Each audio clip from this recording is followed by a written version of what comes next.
هنا في سيوة كل الخدمات، كل المنافع. المستثمر النهارده لما يحب ياخد ارض ويزرعها يقدر يقعد في البلد، يقدر يعيش في سيوة. الاستثمار الزراعي، الميزة في سيوة هنا انها بتجمع ما بين الاستثمار الزراعي والاستثمار السياحي.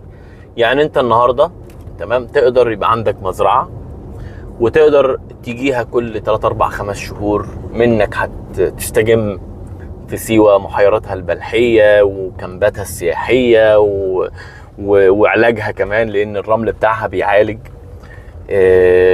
الحاجات الروماتيزم والروماتويد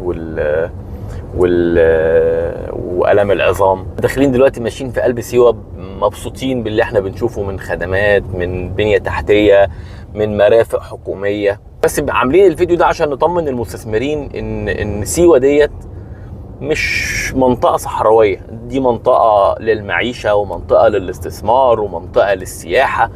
ومعانا مستثمرين ومعانا ناس بيبقوا عايزين يهربوا من هموم القاهرة وزحمتها لمناطق نظيفة ومناطق بعيدة.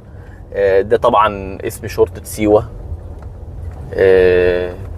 اللي احنا طبعا من ضمن الخدمات اللي بنتكلم عليها. طبعا قدام هنلاقي طبعا ده بنك القاهرة، وحاجة جميلة كده معمولة على التراث السيوي، تحس ان انت كده يعني في سيوة. عندك طبعا في ده معهد ابتدائي، طبعا عندك كل الخدمات. يعني انت لو عندك عايز تقعد هنا هتلاقي مدارس ومعاهد ازهرية لولادك، هتلاقي